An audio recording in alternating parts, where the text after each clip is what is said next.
यदि कोई व्यक्ति कहता है कि गुरुजी मेरा ये काम नहीं हो रहा, मुझे इस काम में सफलता नहीं मिल रही, मेरी गवर्नमेंट जॉब नहीं लग रही, मेरे साथ में ये प्रॉब्लम खड़ी हो गई, वो प्रॉब्लम का हल नहीं हो रहा, हम तुमको 3 स्थान देते हैं, उस जगह पर तुम 3 बार 3 बेलपत्र रखकर भगवान के नाम का उच्चारण कर कर शिव को चढ़ाना प्रारंभ करो। पहला, कुआं, बावड़ी, तालाब, नदी, सरोवर, कोई भी स्थान के किनारे पर बैठकर 3 बार पंचाक्षर मंत्र या षडाक्षर मंत्र, ओम नमः शिवाय, ओम नमः शिवाय, ओम नमः शिवाय, जलाशय के पास में बैठकर 3 बेलपत्र हाथ में रखकर भगवान शंकर का नाम लीजिए।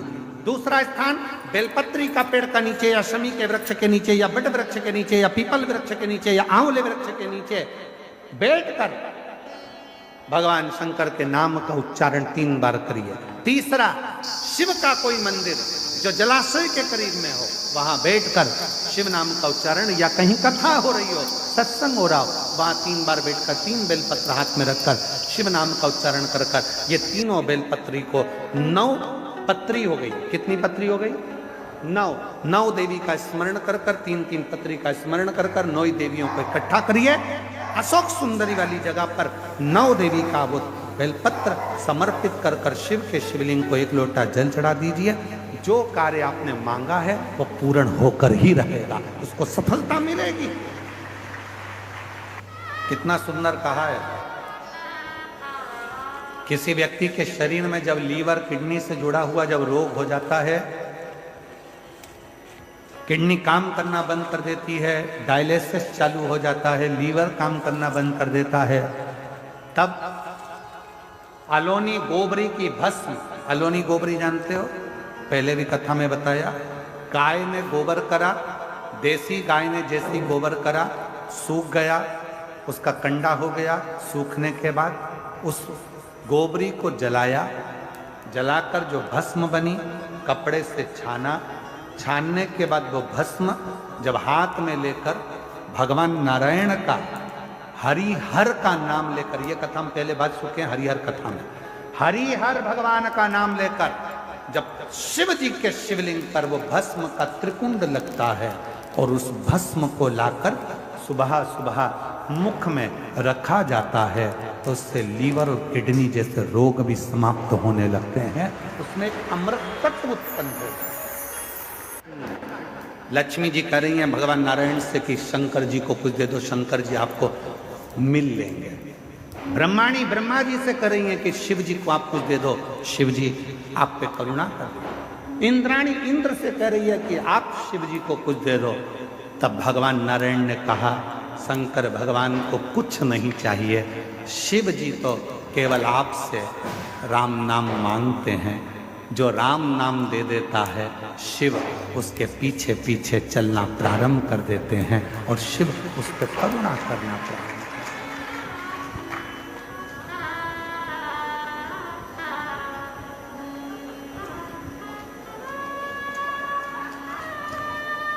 ऐसे दयालु नाथ से रिश्ता बनाइए, ऐसे दयालु नाथ से। मेरी जीजियों, सबको आता है ना? आप सबको मालूम है हम हमारे भजन नहीं बदलते। हम ज़्यादा भजनों को इसलिए नहीं बदलते क्योंकि कथा में आप जितनी देर बैठो तो आप लोगों को मालूम होना चाहिए कि जो भजन गुरु जी गाएंगे वो भजन आपको भी गाना, क्योंकि हमारे भजन नहीं होते। हम भगवान से प्रार्थना करते हैं इन शब्दों के माध्यम से कि हम पर भी कृपा करें, तो आपको भी अपनी वाणी में बोलना है साथ साथ। ऐसे दयालु नाथ से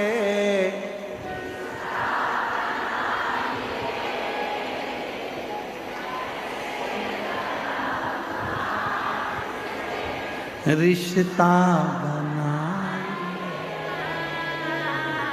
मिलता रहेगा आपको जो कुछ भी चाहिए,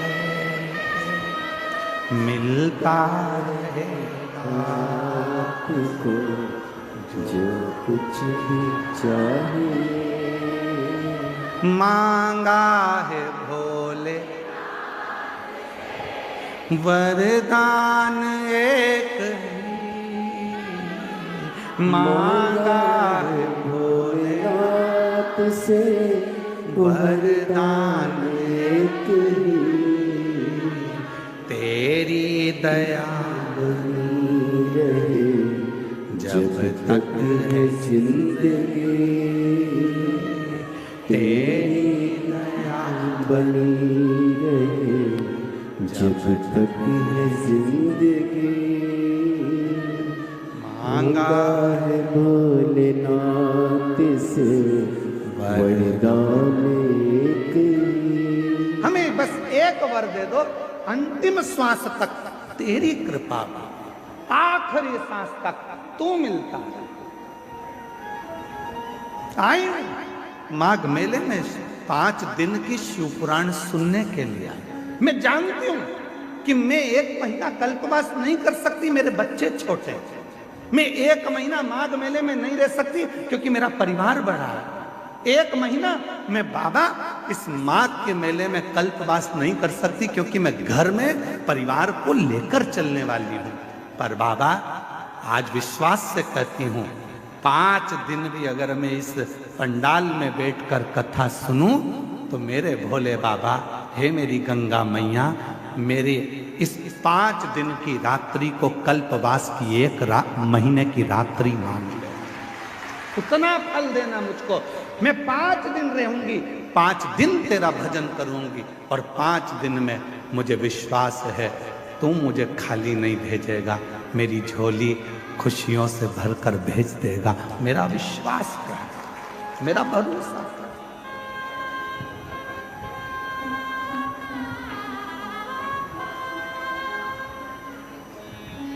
एक माँ ने अपना पत्र लिखा है कि मेरी, देखो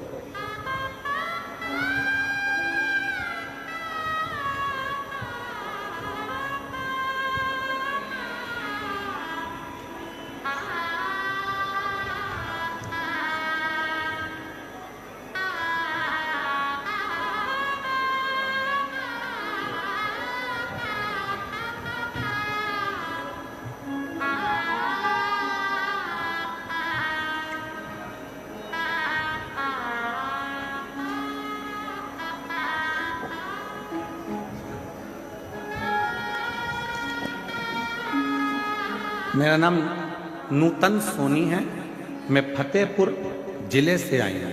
कहीं बैठी हो नूतन जी, आप ही हैं? ऐसा हाथ हिला दो एक बार, हाँ ऐसा हाथ हिलाओ, ठीक है। आइए आइए, एक बेलपत्र लेकर दो। मेरा नाम नूतन सोनी है, मैं फतेहपुर जिले से आई हूँ।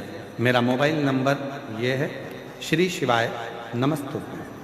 मैं प्रणाम करती हूँ। 2020 में कर्जा बहुत हो गया था, इतना कर्जा हो गया कि उस कर्जे को चुकाना भारी पड़ गया। बढ़ता बढ़ता कर्जा और लाखों में बढ़ गया, दुगना तिगना चौगना, किससे कहूं। तब कर्जा बढ़ते बढ़ते जब लाखों में और ज्यादा, 20 लाख से भी ज्यादा और बढ़ता चले गया। जैसे जैसे साल निकल रहे थे कर्जा तिगना चौगना होते जा रहा था। तब किसी ने कहा कि वो सियोर वाला बाबा कथा कहता है, उसके पंडाल में बैठकर जो मांगा जाता है वो मिलता है। आ गई प्रयागराज के कुंभ के मेले में, पंडाल में बैठ गई। मुझे नहीं मालूम था, मैं मेले में फंसती फंसाती एक दिन कथा में पहुंचकर बाबा से विनय करी, झोली पसार कर कहा, मेरा कर्जा बहुत ज्यादा हो गया है, तुझे चुकाना। आप कहते हो कि पंडाल की मिट्टी को भी सिर से लगाना, मैं तो उठाकर ले गई पंडाल की मिट्टी को। गुरुदेव, अब जरा पत्र को आप यहां पर देखिएगा, मात्र जाने के 15 दिन हुए हैं। एलईडी पर पत्र चल रहा है कि नहीं चल रहा? चल रहा? नहीं चल रहा? आस्था पे है, एलईडी पर क्यों चल रहा है? ठीक है, कल चल जाएगा। प्रयास करिए यहाँ के लोग भी पत्र को पढ़ें। आस्था पे चल रहा है पत्र, ध्यान दीजिएगा, और एलईडी पर कल से चल जाएगा। 15 दिन केवल 15 दिन निकले, ना जाने वो पंडाल की मिट्टी में क्या था। और 15 दिन के बाद मेरा धीरे धीरे कर कर 20-20 लाख का कर्जा मेरे बाबा ने जो चुकाना चालू करा, आज मैं पूरे कर्जे से मुक्त होकर बाबा की कथा को सुनने के लिए पंडाल में बैठी हूं। ये शिव की बात। आज एक भी कर्जा मेरे माथे पर नहीं, एक कर्जा मेरे मस्तक पर नहीं।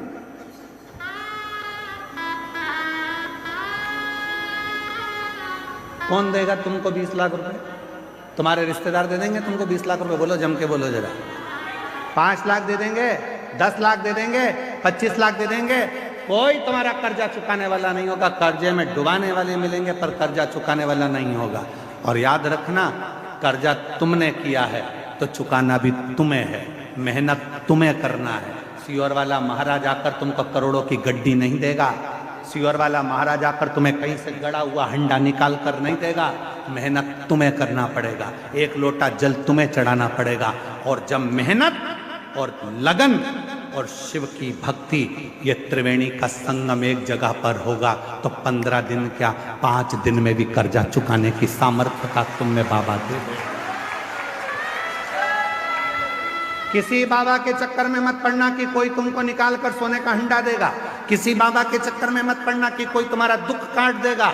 हाथ में खुजाल चली है तो तुम्हें खुजालना है, छींक तुम्हें आई है तो छींकना तुम्हें है, खांसी तुम्हें आई है तो खांसना तुम्हें है। उसी तरह कर्जा तुमने किया है तो चुकाना भी तुम्हें है। इसलिए मेहनत भी तुमको करना है, संघर्ष भी तुमको करना है, और साथ में शिव जी पर भरोसा भी तुम्हें करना है। शंकर पर भरोसा भी तुमको। कोई शिव महापुराण की कथा कहती है, जिस तालाब का जल कम होता है, जिस कुएं का जल कम होता है, जिस नदी का जल कम होता है, जिस सरोवर का जल कम होता है, वहां की मिट्टी को लाकर जब पार्थिव लिंग का निर्माण कर कर पूजन किया जाता है तो उस नदी का जल स्तर जितना बड़ा होता है, उस नदी में जितना पानी पहले भरा होता है, उतना भंडार भोलेनाथ उसके घर में भरना चालू कर देते हैं। ये हमारा शास्त्र प्रमाण है। शिव को बनाने के लिए उसमें से मिट्टी ढूंढो, और तुम क्या ढूंढ रहे हो? चुम्बक डाल के पैसा, चुम्बक डाल के सिक्का, और लगे कितने हाथ में? 100, 200, 500, 1000, 2000, 1 लाख, 1.5 लाख रुपए हाथ में लगे होंगे। इससे ज्यादा क्या लगेंगे? 2 लाख लगे होंगे, इससे ज्यादा क्या लगेंगे? पर यदि उसमें से जब नदी का स्तर नीचे जा रहा था, कुएं का पानी कम हो रहा था, तालाब का पानी कम हो रहा था, जलाशय का पानी कम हो रहा था, उस समय पर वहां की मिट्टी को लाकर पार्थिव का निर्माण करते, शिवलिंग बनाकर उसकी पूजन कर कर विसर्जन कर देते, तो नदी पूर्व में जितनी भरी हुई थी उतना भंडार मेरा भोलेनाथ तेरे घर का भर देते। ये हमारा शास्त्र का। एक बार हमने ये कथा पहले कही है तो किसी ने पूछा, क्यों गुरुजी, उस मिट्टी में ऐसा क्या हो जाता है कि भगवान शंकर जितना उस नदी में पानी भराता है उतना भगवान उसका घर का भंडार भर देता है, उस नदी में ऐसा क्या हो जाता है, उसकी मिट्टी में ऐसा क्या हो जाता है? तो शिव महापुराण की कथा में आता है, कृष्णेश्वर महादेव की कथा। 12 ज्योतिर्लिंग में से 12वां ज्योतिर्लिंग सुधर्म नाम के ब्राह्मण की 2 धर्म पत्नी थी, घूष्मा और सुदेहा।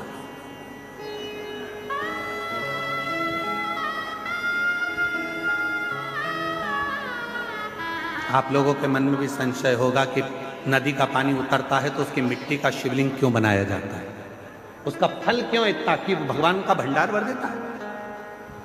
नदी, तालाब, बावड़ी, कुआं का पानी कम होता है तो उसकी मिट्टी को निकालकर उसका शिवलिंग बनाकर पूजन करने का फल क्या होता है? तो सुनो कृष्णेश्वर महादेव की कथा। सुधर्म नाम के ब्राह्मण की 2 धर्म पत्नियां थी, सुदेहा, घूष्मा, 2। सुदेहा के घर में संतान नहीं है और घूष्मा के घर में एक बेटे ने जन्म लिया। बेटे ने जन्म लिया तो सुदेहा का मुख उतर गया, मेरे गर्भ से औलाद नहीं हुई, और घूष्मा को औलाद हो गई।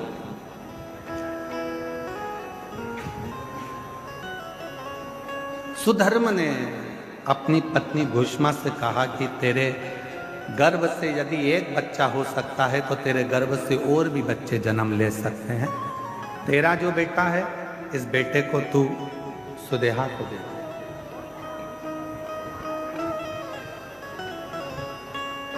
इस बेटे को तू सुदेहा को दे दे। सुदेहा को, हाँ ठीक है। उत्सव रखा बड़ा भारी और घोषमा ने अपने बेटे को सुदेहा की गोद में दे दिया। अब घोषमा का बेटा नहीं, अब सुदेहा का बेटा।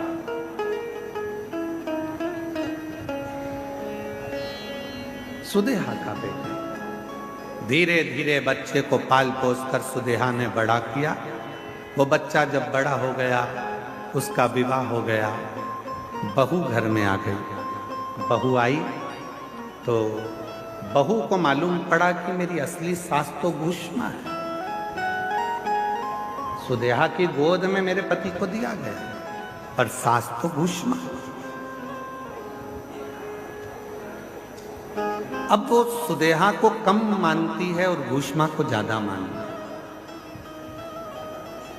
घोषमा के लिए चाय लेकर जाए, भोजन लेकर जाए, नाश्ता लेकर जाए, पाँव पड़े, सुदेहा को पूछे नहीं।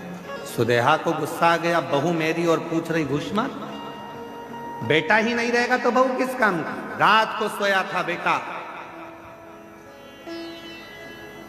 बहू गई थी मायके और बेटा सोया था, तभी सुदेहा ने अपने बेटे के तलवार से काट काट के टुकड़े कर दिए। कपड़े में बांध लिए, सिर पे पोटली रखी, तालाब में फेंक।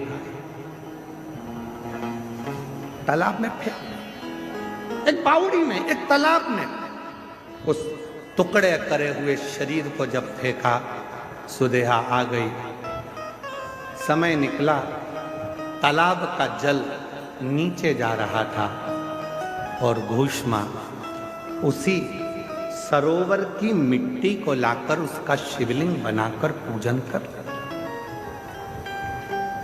कर मिट्टी के शिवलिंग को, पार्थिव शिवलिंग को सिर पे रखकर चली और तालाब में विसर्जन करने चली। मन में आया, बाबा बहुत दिन से मैंने अपने बेटे को नहीं देखा, ना जाने बेटा कहाँ चले गया, दिखता ही नहीं। बस वो पार्थिव शिवलिंग तालाब में गया। थोड़े से पानी में, जो पानी का स्तर गिर रहा था, टुकड़े टुकड़े हुए बेटा कई दिन पहले मरा था, वही बेटा तैरता हुआ बाहर निकल कर आ गया।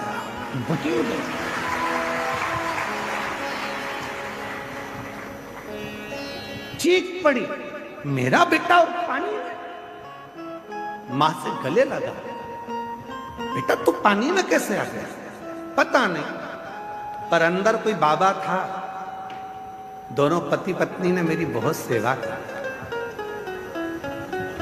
घोषमा ने आवाज लगाकर कहा, बाबा मैं जानती हूं कोई दूसरा बाबा नहीं आ सकता, बाबा तो मेरा महादेव ही होगा। बाबा आओ, दर्शन तो दो। तब मेरे भोलेनाथ निकल कर बाहर आए और कहा, घोषमा जिस सरोवर में ना जाने कितने पार्थिव शिवलिंगों का निर्माण होकर विसर्जन हुआ, वो मिट्टी इस सरोवर में जमती चली गई और उसी मिट्टी के भाग से तूने मेरे शिवलिंग का निर्माण करा। तो जितने जितने पार्थिव लोगों ने पूर्व में बनाए थे, उन सब का कण कण मिलकर तूने मेरी आराधना करी, तो तेरा मरा हुआ बेटा भी जिंदा तुझे प्राप्त हो, जिंदा प्राप्त हो गया। बाबा मेरा मन है कि आप इस भूमि पर निवास करो। शिव जी ने कहा, तथास्तु। मैं तेरे नाम से, कृष्णेश्वर महादेव के नाम से 12वें ज्योतिर्लिंग के रूप में इस पृथ्वी पर विराजमान। 12वां ज्योतिर्लिंग का जो पूजन होता है, कृष्णेश्वर महादेव का जो पूजन होता है, कृष्णेश्वर महादेव की जो आराधना होती है, वो दुनिया के लोग जिस दिन समझ गए, यहाँ जल का स्तर नदी का गिरा, गंगा जी थोड़ी खाली हुई, तुम चुंबक लेकर पहुंच गए, पैसा ढूंढने पहुंच गए, सोना ढूंढने पहुंच गए, चांदी ढूंढने पहुंच गए, नदी तालाब बावड़ी का स्तर गिरा, तुमने उसका पानी में सोना चांदी ढूंढा नहीं। जैसे ही नदी तालाब बावड़ी का पानी नीचे आए, उसकी मिट्टी को लाकर एक बार पार्थिव शिवलिंग का पूजन करो और आराधना करो। जैसे तेरी नदी का जल बढ़ता है, खूब बढ़ता है, ऐसे मेरे घर में भंडार भरना, सौभाग्य बढ़ना, संतान बढ़ना, वैभव बढ़ाना, तू कृपा करना। जैसे घृष्णेश्वर पर भूषणा पर तूने करुणा करी, वैसे मुझ पर कृपा करना। वो करेगा, पर हम उल्टे हैं, हम पैसा ढूंढ रहे हैं। संग है, एक बिरजा नाम का सेठ था, और एक बिरजा नाम का सेठ, उसके शरीर में एक रोग हो गया। वो रोग मिट नहीं रहा। बहुत बहुत उसने दवाइयां ली, औषधि ली, पर शरीर का रोग मिटता ही नहीं। कभी कभी ऐसा रोग लग जाता है जो रोग समाप्त ही नहीं होता। बिरजा नाम का एक सेठ था, शरीर में रोग हो गया। कभी कभी ऐसा रोग एक बेटी ने लिखा है कि मेरे शरीर में एक ऐसा रोग हो गया था कि मैंने डॉक्टरों के सामने, बड़े बड़े डॉक्टर से भी कह दिया था, ये रोग अगर समाप्त नहीं हो रहा तो मुझे एक इंजेक्शन ऐसा लगा दो कि मैं मर जाऊं। क्या करूं ऐसे रोग में, जिस शरीर में से पूरा शरीर की खाल निकल रही है, जलन कर रहा है, हाथ पैर पूरे बेकार होने लगे। फोटो भेजा उसको, फोटो भेजा। ऐसा एक रोग हो गया। जब मेरा रोग थोड़ा थोड़ा ठीक हुआ, उस समय का थोड़ा सा फोटो लगा रही है। एक ऐसा रोग हो गया जिस रोग के कारण मैं खुद परेशान हूं। नाम है, मेरा नाम काजल, पति का नाम ठाकुर जयवीर सिंह। हमारा मोबाइल नंबर ये। काजल जी कहीं बैठी हो, आप ही हैं? एक बार ऐसे हाथ हिला दो, आ जाइए एक बेलपत्र लेकर। 2020 में एक रोग लग गया हाथ पैरों में। मैं फोटो लगा रही हूं, इतनी टूट गई अंदर से कि डॉक्टर से कह दिया कि अब या तो ये रोग ठीक हो जाए। दवाइयां लगवाती, इलाज करवाती, पर मेरे हाथ और पांव दोनों ही खराब होने लगे। गुरुदेव, तब मैंने डॉक्टर से कहा, डॉक्टर साहब अगर रोग नहीं मिट रहा तो मेरे दोनों हाथ और पैर काट दो, या तो दोनों कटवा दो, या इंजेक्शन लगवा दो जिसमें कोई जहर मिला हो जिससे मैं मर जाऊं। अब मुझसे ये सहन नहीं। हाथ बेकार, पांव बेकार होने लगे। तब 2020 में रोग हुआ, 2024 तक इलाज करवाया। 2024 में मेरी दीदी से मुलाकात हुई। तब वो एक दीदी ने मुझसे कहा कि तू शंकर जी के मंदिर में जाकर 1 लोटा जल चढ़ाना प्रारंभ कर, मंदिर में जाया कर और वो जल हाथ पैरों में लगाया कर। मैं जल को पांव में कैसे लगाऊं? तू तो बाबा से कहे कि मुझे दवाई दो। शिव जी का चढ़ा जल तू तो पांव में भी लगा, बाबा से दवाई कहते, और दवाई के रूप में जल लाकर हाथ और पैर में लगाने लगी। गुरुदेव, जिस रोग का इलाज नहीं था, आज बाबा की कृपा से मेरा पूरा रोग समाप्त हो गया। मैं बाबा को यहाँ प्रणाम करना।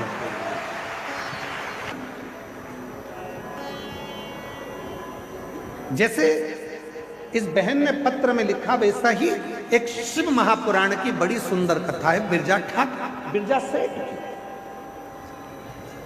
एक बिरजा नाम का सेठ था, बहुत पैसा था, बहुत धन था, वैभव था, सत्ता थी, कुर्सी थी, पद था, प्रतिष्ठा थी, सब में कहना मानते थे, सब कुछ था।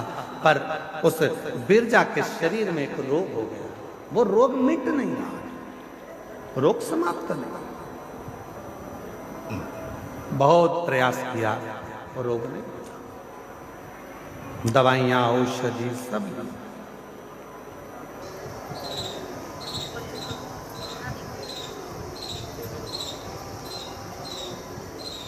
अब बिरजा हमेशा अपने धन के नशे में रहता। उसको इतनी समझ नहीं आती थी कि मसान, मुकाम और भगवान, ये तीन हर व्यक्ति का एक ही होता है। मकान अलग हो सकते हैं, बंगले अलग हो सकते हैं, कोई झोपड़े में रह सकता है, कोई महल में रह सकता है, पर आखिरी का मुकाम जाना एक ही जगह पर है। तो वो मुकाम भी एक है, मसान भी एक है, और वो भगवान भी एक है। उसमें कोई वो एक।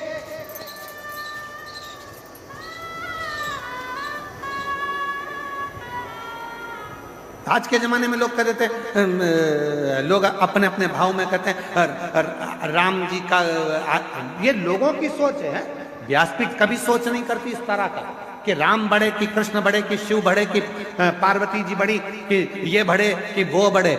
शिव महापुराण तो कहती है तुम्हारे दिल में जो बैठ गया, राम हो, कृष्ण हो, शिव हो, गणेश हो, जो तुम्हारे हृदय में है बस उसको भजो। ये ऊंचा नीचा करना बंद कर दो कि ये बड़ा कि वो छोटा, वो बड़ा वो छोटा ना।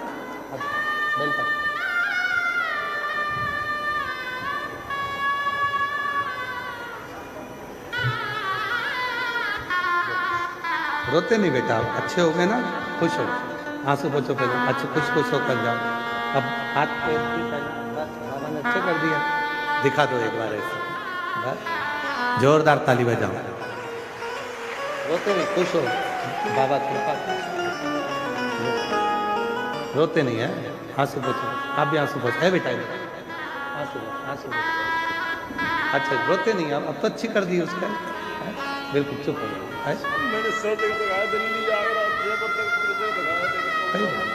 बेटा बोल रहा है मैंने दिल्ली, आगरा, मुंबई, जयपुर, ऐसा कोई डॉक्टर नहीं छोड़ा जिसको मैंने ना दिखाया हो। मेरी पत्नी को हाथ और पैर दोनों बेकार होने लगे थे और 3-4 साल तक हालत खराब होती गई। आज बाबा ने आंसू आंसू अच्छा खुश हो गए, अब तो ठीक हो गए, खुश खुश बेटा, आंसू पोंछ गए, खुश हो गए।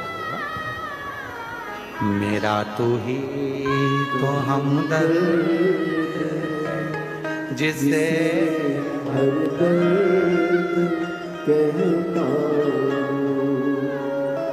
मेरा तू ही तो हमदर्द जिसे हर दर्द कहता, दुनिया के आगे प्रभु चुपचाप रहता,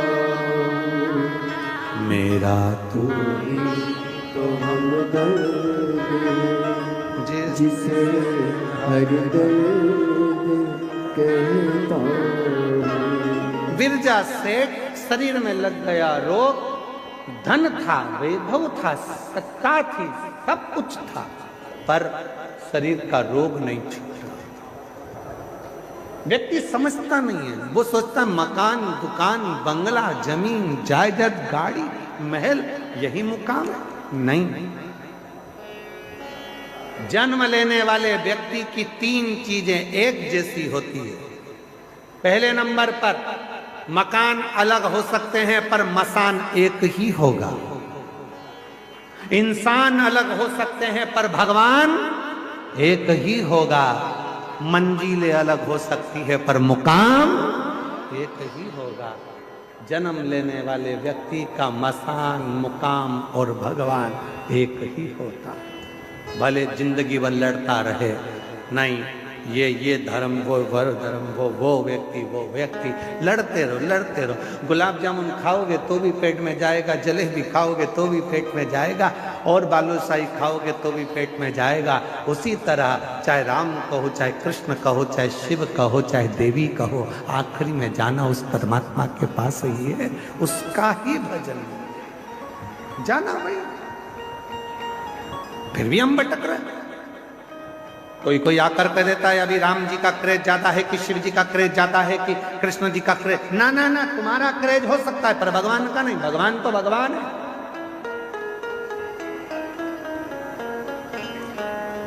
बस अंतर इतना है, सिग्नल मिलना चाहिए। पहले के समय में इतना बड़ा रेडियो होता था महाराज जी, और रेडियो में सिग्नल होता था, गांव के लोग उसको लेके जाते थे, यहाँ जाकर खड़े होकर सिग्नल मिलाते थे, यहाँ नहीं मिलता था तो वहाँ पहुंच जाते थे, सिग्नल मिलाते, फिर वहाँ पहुंच जाते थे, विविध भारती आ रहा है कि नहीं आ रहा, फिर चित्रहार आ रहा है कि नहीं आ रहा, सब दूर सिग्नल मिलाते थे। किसी किसी का सिग्नल मेड़ पे मिल जाता था, किसी का सिग्नल पेड़ पे मिल जाता था, और किसी का सिग्नल घोड़े के ढेर पे मिल जाता था। सिग्नल तो मिलता था, बस सिग्नल मिला और वो वहीं पर रम गया।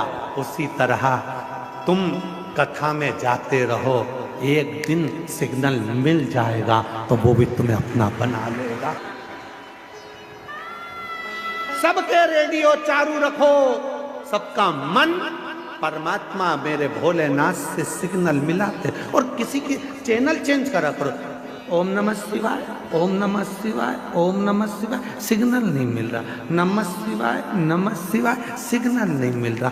कभी कभी श्री शिवाय नमस्तुभ्यं थोड़ा टच हो रहा है, हल्की हल्की आवाज आ रही है, ऐसा लग रहा है मेरा भोलेनाथ अब मेरे दुख काटना प्रारंभ कर रहा है। सिग्नल मिल रहा है, सिग्नल। भले तुम पेड़ पे थे, चाहे बूढ़े के ढेर पे थे, चाहे जमीन की मेड़ पे थे, सिग्नल तो सिग्नल है। तुम कहीं पर भी रहो, मेरा शंकर तुम्हें ढूंढ कर तुम्हें एक दिन राज सत्ता में, आनंद में, सुख में, प्रसन्नता में बिठा कर ही रहेगा। वो शिव सिग्नल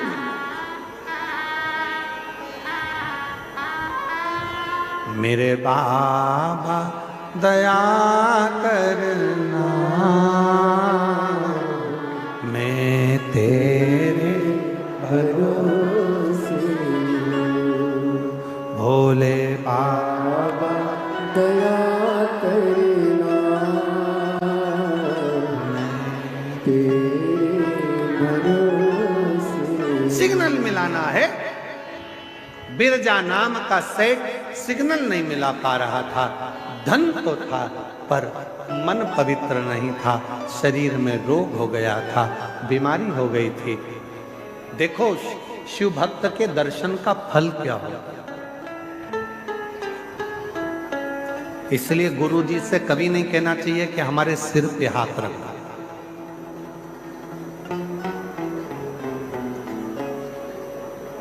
गुरु जी से तो कहो बस एक बार देख लो और हमारी जिंदगी को सुधार लो।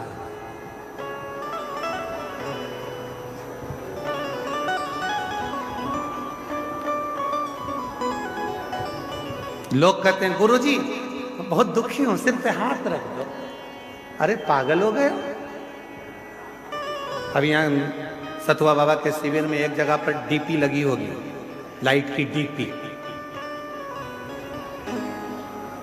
चारों तरफ से सेव करके रखी होगी, उसको कोई हाथ ना लगा ले। आप में से कितने लोग हैं जो रोज सुबह शाम डीपी को छूते हैं? खटका छूते हो, लाइट का। पंखा चालू करना है, बंद करना है, पंखा पर लाइट का कनेक्शन, वो डीपी, वो टावर, वो पावर, उसको कोई टच नहीं करता।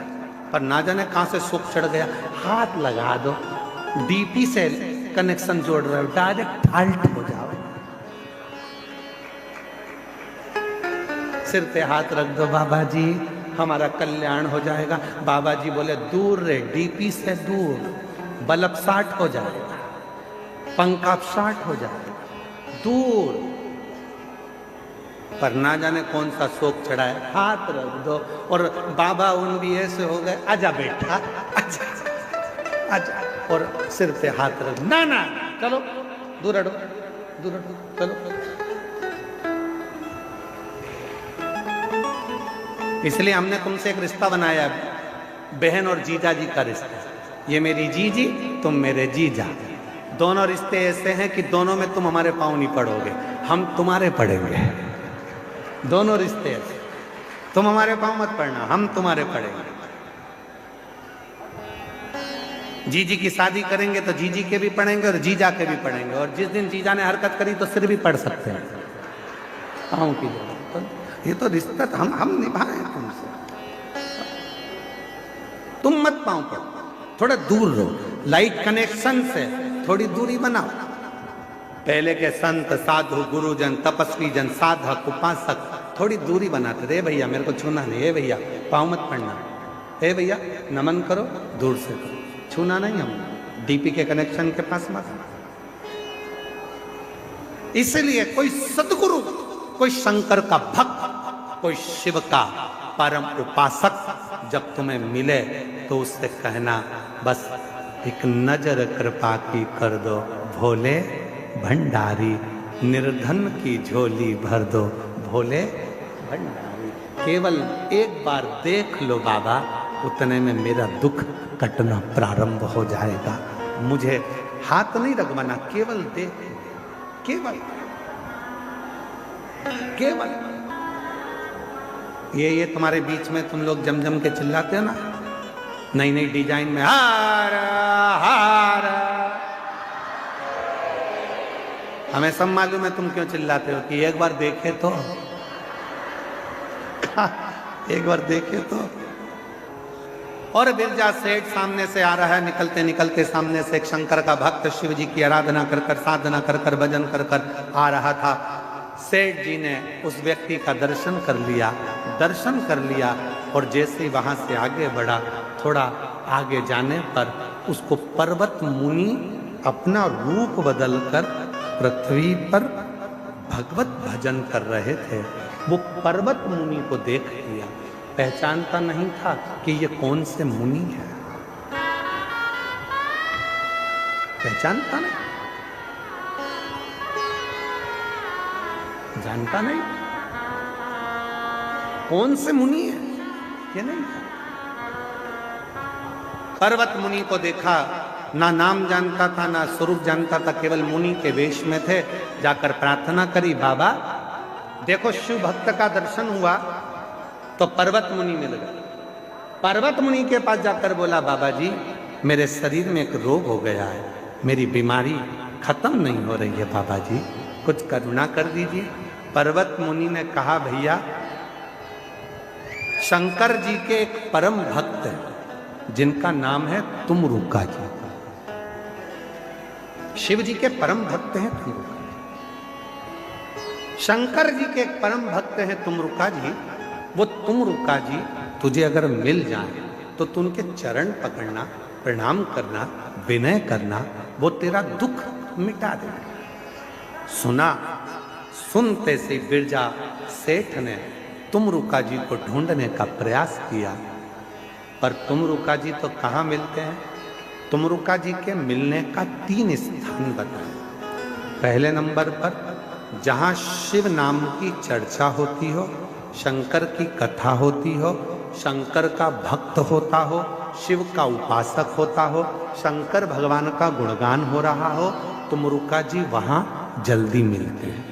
दूसरे नंबर पर जहाँ बेलपत्र का वृक्ष हो, शमी का वृक्ष हो, आंवले का वृक्ष हो, बट वृक्ष हो, या शिव जी के प्रिय वृक्षों का आनंद जहाँ पर हो, उस स्थान पर तुमरुका जी जल्दी मिलते हैं।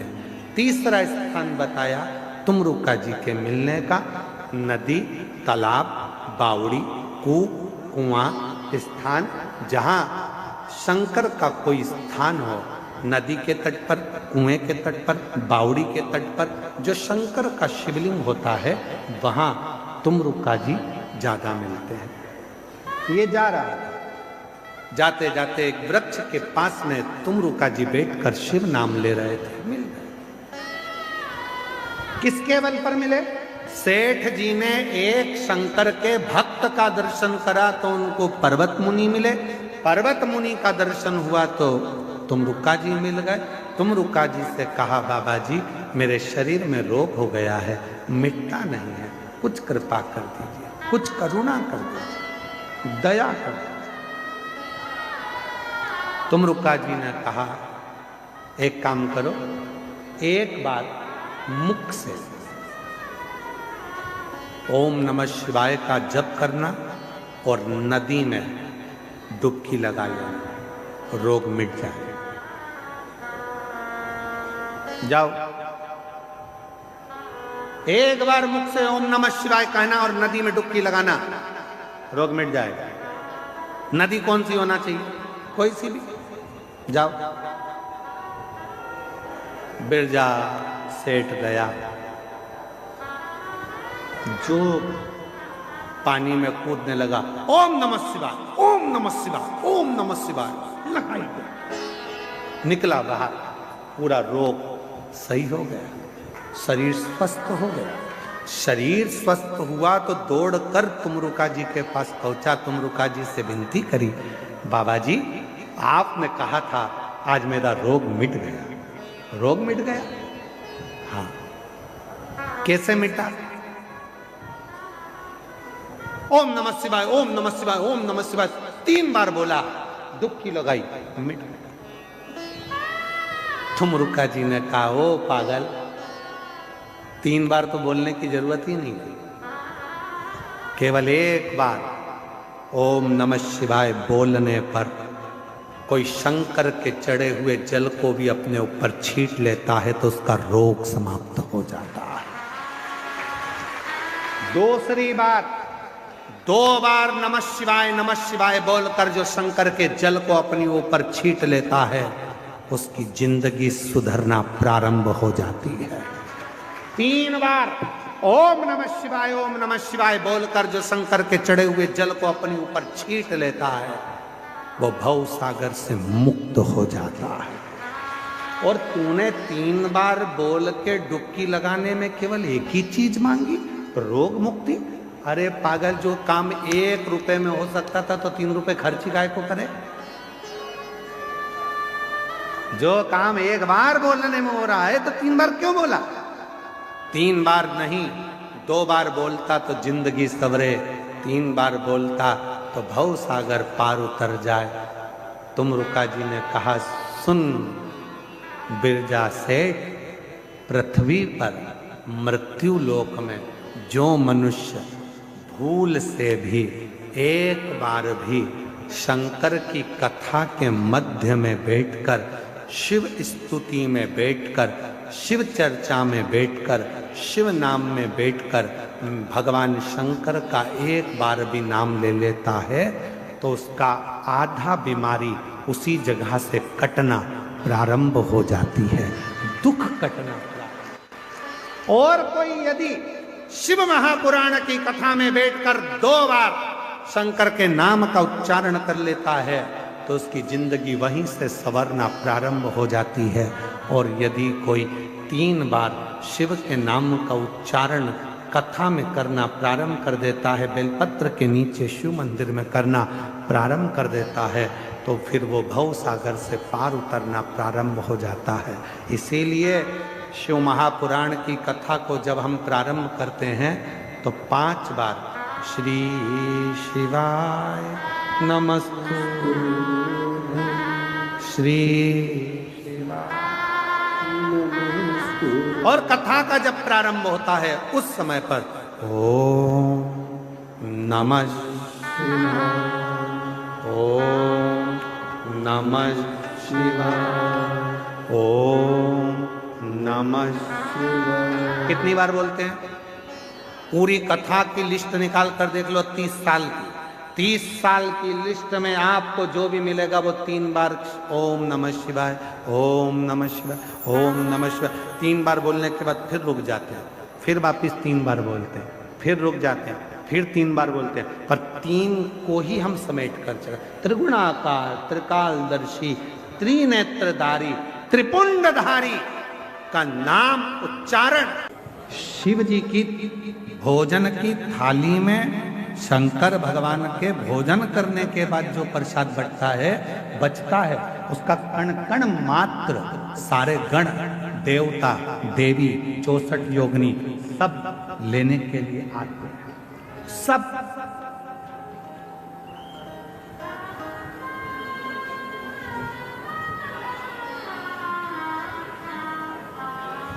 एक होता है विषाद और दूसरा होता है प्रसाद। जो जोड़ने से मिला वो विषाद, जो छोड़ने पर मिला वो प्रसाद।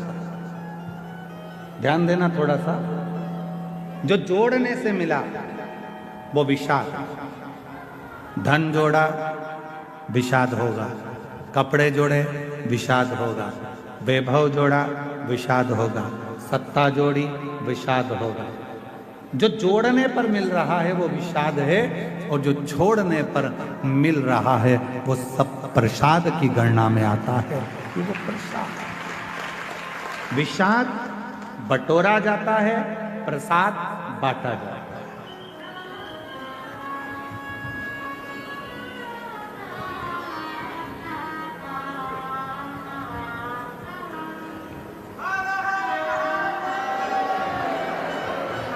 प्रसाद बांटा जाता है। विषाद में केवल जोड़ा जाएगा, आन दो और प्रसाद जान दो, बांटो बांटो, वो बांटा गया, बांट। कई माताएं कहती हैं, गुरुजी बेलपत्र कब खाना चाहिए और कब नहीं खाना चाहिए। शिव महापुराण की कथा कहती है, जब शरीर में रोग हो, शरीर में कष्ट हो, तब शंकर जी की चढ़ी हुई बेलपत्र अगर पूरी 3 पत्तियां, मान लो आप पूरी 3 पत्ती भी बेलपत्र की नहीं खा सकते, तो बेलपत्र के आगे की थोड़ी सी एक अंश नोक मात्र भी आपके मुख में अगर जाती है तो भी वो उतना ही असर करेगी जितनी पूरी पत्ती करती है। एक अंश मात्र। अब कोई तुमसे पूछे क्यों महाराज जी ये कथा कहाँ मिलेगी, तो स्कंद पुराण में, शिव महापुराण में, देवी भागवत में इस कथा का वर्णन है कि भगवान देवादिदेव महादेव काकड़िया की रोटी बनाई, काकड़िया की साग, और परसे माता पार्वती जी पावे भोलानाथ। माना शिव रटोरे, छोड़ दो कपट मन शिव रटोरे, शिव रटोरे मन शिव रटोरे, छोड़ दो कपट मन शिव रटोरे। काकड़िया की रोटी बनाई, काकड़िया की साग, काकड़िया की रोटी बनाई, काकड़िया की साग, और परसे माता पार्वती जी, परसे माता पार्वती जी पावा भोलानाथ। मन शिव रटोरे, छोड़ दो कपट मन शिव रटोरे, मन शिव रटोरे, मन शिव रटोरे, छोड़ दो कपट मन शिव।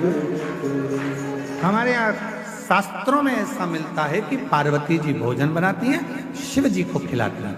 भोजन करने के बाद बाबा भोलेनाथ जब भोजन कर लेते हैं, जो पात्र में भोजन बचता है उस पात्र के एक अंश को पार्वती जी निकाल लेती हैं, एक अंश को गणेश जी निकाल लेते हैं, एक अंश को कार्तिकेय निकाल लेते हैं, और बाकी का जितना अंश है उसका कुछ भाग गण ले जाते हैं और उसका कुछ भाग देवता अपने साथ लेकर जाते हैं।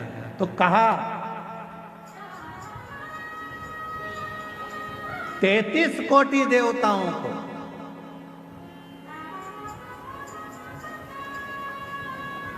भोजन की थाली का कितना भाग मिलता था। जरा ध्यान से सुनना प्रयागराज वाले, जितनी मेरी जीजियां बैठी हैं, जीजा बैठे हैं, मेरी बेटियां बैठी हैं, बेटा बैठे हैं, जितने मेरे बुजुर्ग माँ बाप बैठे हैं, सब सावधानी से सुनना। और जितने आस्था चैनल पर, फेसबुक, यूट्यूब पर, जितना सोशल मीडिया पर सुन रहे हो, सब सावधानी से सुनना कि शिव जी की थाली में से जो भोजन बचता था वो 33 कोटि देवता, अब ध्यान देना, गणेश जी का हिस्सा निकल गया, पार्वती जी का निकल गया, कार्तिकेय जी का निकल गया, योगिनियों का निकल गया, गणों का निकल गया, उसके बाद में देवताओं का हिस्सा। आखिर वो देवताओं के हिस्से में से 33 कोटि देवताओं को उस भोजन में से मिलता कितना भोजन मिलता होगा, वो प्रश्न है। तो कहा प्रसाद का मतलब क्या है? जो शंकर जी की थाली में से भोजन जाता था भगवान नारायण के लिए लक्ष्मी जी लेकर जा रही हैं और वैकुंठ जाते जाते जितने देवता उस प्रसाद का दर्शन करते थे वो प्रसाद उतना उतना उन देवताओं की दृष्टि में समाहित होकर उनके हृदय में उतरता जाता था। भोजन का कण मात्र का दर्शन भी सुख दे जाता, कण मात्र का दर्शन भी सुख दे रहा।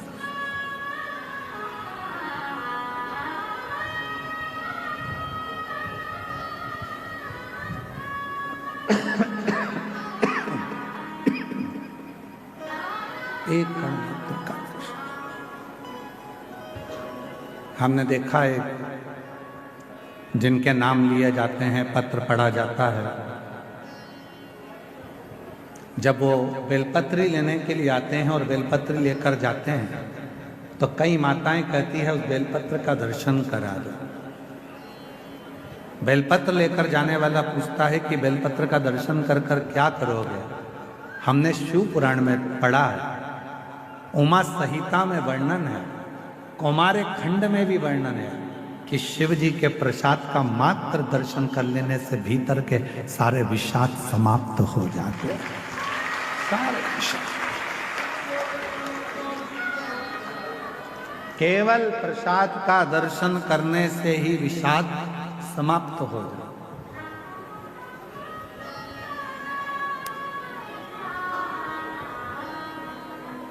आप लोग रोज रोज अगर बेलपत्री खाओगे, भाई स्वास्थ्य खराब है तब थोड़ा सा अंश ले लो, रोज रोज खाओगे तो मुख में छार छार सा हो, कई बार स्वाद नहीं आता फिर भोजन, कई बार जिह्वा छारी छारी सी हो जाती। रोज क्यों खाना? रोज बेलपत्र अगर उठाकर ला भी रहे हो उसमें से एक अंश मात्र, कण का मात्र बेलपत्र को अपने मुख में ले लो, बहुत। बाकी के बेलपत्र का क्या करें गुरुजी? लाओ, सुखाओ, इकट्ठी हो जाए, चूरा बनाओ, चूरा बना के महीन पीस कर उसको रख लो, उसको रख लो। कभी कोई बहुत ज्यादा कोई तकलीफ में व्यक्ति मिले, उसको चुटकी मात्र की वो बेलपत्र का चूरा जो शिव पर चढ़ी हुई बेलपत्र है उसका दे। महाराज जी, बाबा जी, अभी एक गौ माता को बीच में एक रोग हो गया, गाय के पूरे शरीर पर महाराज जी ऐसे गांठ गांठ जैसे फुंसियां पड़ने लगी। वो स्मरण में हमें आ नहीं रहा है? हाँ, लम की बीमारी हो पूरे में। सूचना मिली ऐसा ऐसा हो गया, क्या करें? हमने कहा अपने धाम पर जितनी भी बेलपत्र आती है उसको सुखाया जाए, सुखा कर पीसा जाए, पीस कर रोटी में मिलाया जाए और रोटी बनाकर गाय को खिलाई जाए। थोड़ी थोड़ी बेलपत्र की मात्रा, एक एक डेढ़ डेढ़ बेलपत्र की मात्रा की रोटी बनाई। डाला कितना? केवल एक बेलपत्र का आधा अंश उस रोटी में डाल डालकर जब गाय को दिया तो वो लंपी की जो बीमारी थी वो धीरे धीरे धीरे धीरे समाप्त हो गई।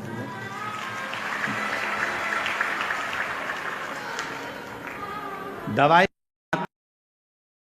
की तरह बेलपत्र की भी मात्रा होती है कि कितनी मात्रा में खाना है। ऐसा नहीं कि बेलपत्र पूरी मिली है तो हमको पूरी ही खाना है, ले जाओ, थोड़ी थोड़ी घर में सबको दे दो, बाकी के संभाल के रखो। कोई जीव को, कोई व्यक्ति को जरूरत पड़े उस समय पर वो पानी से उसको थोड़ी सी डाली और निगल गए। पाई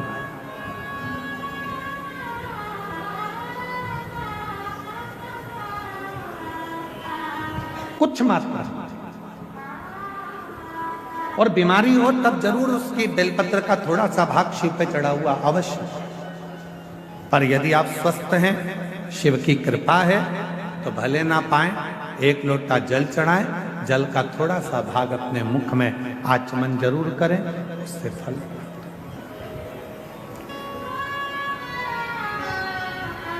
एक माता यहाँ बैठी है जिसको डॉक्टर ने मना कर दिया था कि तुम मां नहीं बन सकती।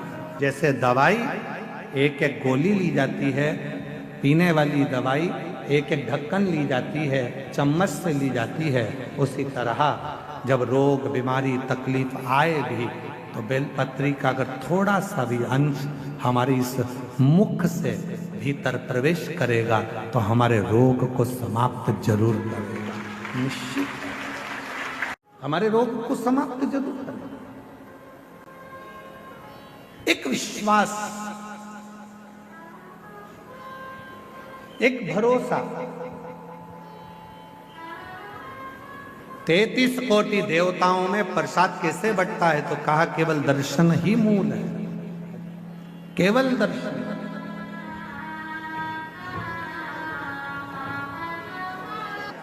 शिव के मात्र प्रसाद का भी दर्शन हमारे विषादों को समाप्त कर दे।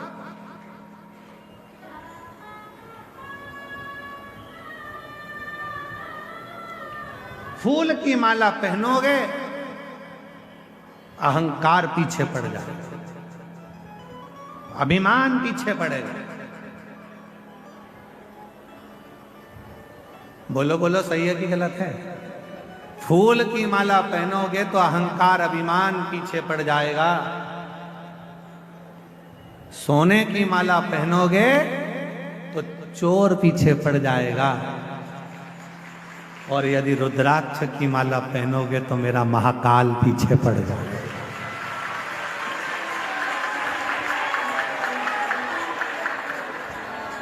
अब मर्जी तुम्हारी, फूल की पहनकर अभिमान को पीछे चलाना है, सोने की माला पहनकर चोर को पीछे चलाना है, कि रुद्राक्ष को धारण कर कर मेरे काल अधिपति महाकाल को साथ लेकर चलना।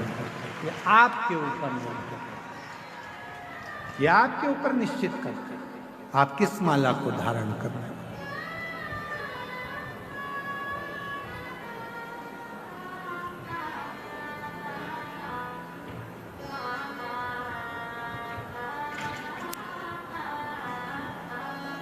फूलों की माला से कभी कभी जीवन में एक ऐसा समय आ जाता है कि लगने लगता है कि इतनी माला पहने, इतनी।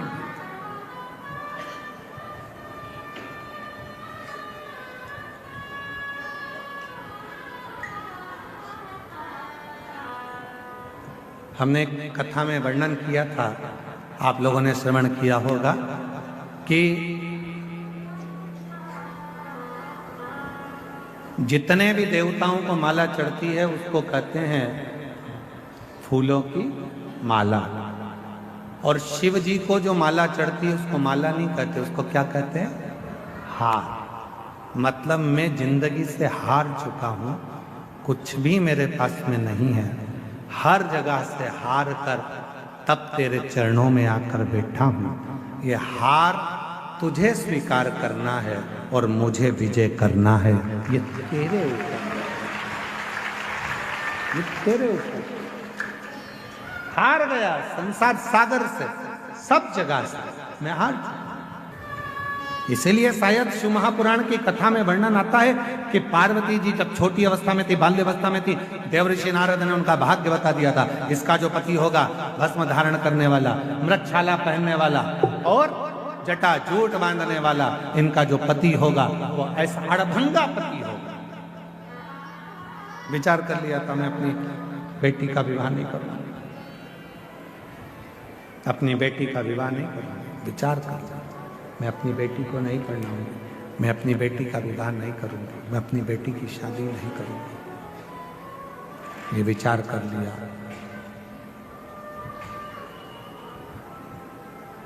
पार्वती जी ने सुन लिया था देवऋषि नारद के मुख से कि पार्वती जी ने ये श्रवण कर लिया था देवऋषि नारद के मुख से कि शिव को पाना है तो शिव जैसे हो जाना।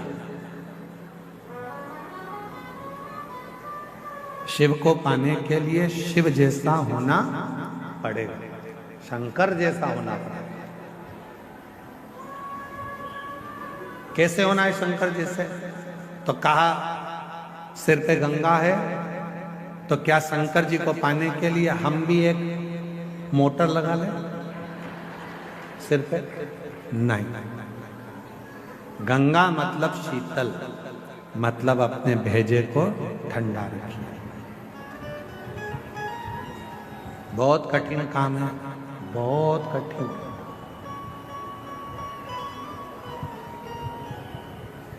दुनिया का सबसे कठिन काम अगर कोई सा है तो अपने मस्तिष्क को ठंडा रखना, भेजे को ठंडा रखना, अपने मस्तिष्क को ठंडा रखना, ये दुनिया का सबसे कठिन काम, बहुत कठिन।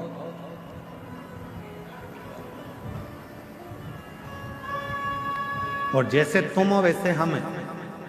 जरा भी माइक गड़बड़ होता है ना तो हमारा भी भेजा ठनक जाता है।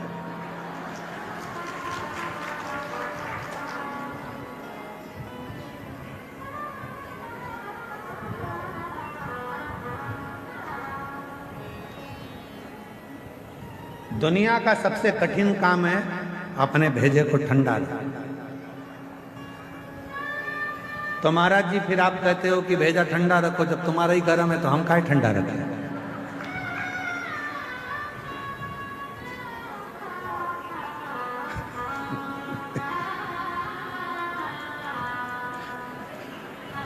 बाबा जी कह रहे परसा तैयार हो।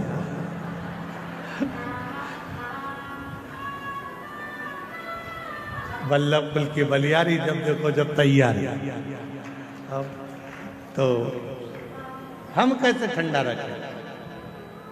शिव कथा कहती है शीतलता, जितना समय हो सके उतने समय शांत, शीतल, संयम बहुत जरूरी। जितना समय,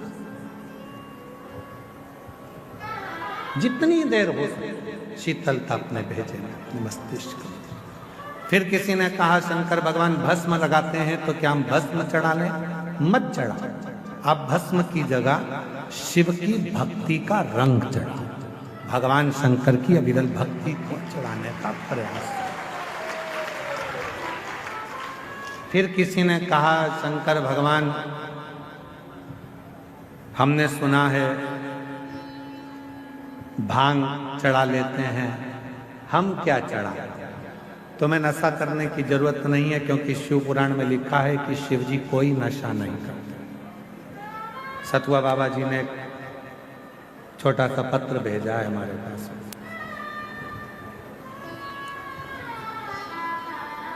और नीचे लिखा आपका सतुआ बाबा।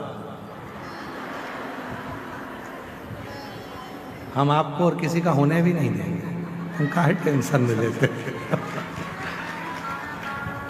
गुरु जी, आज के समय में नए नए बच्चे, नए नए बेटा बेटी नशे में बहुत ज़्यादा लिप्त होते चले जा रहे हैं। मेरा एक आह्वान इस व्यासपीठ से है सतुआ बाबा जी का कि कैसे भी अपने बच्चों को नशे से दूर रखो, नशा मुक्त हो, और हमारा एक एक नवयुवा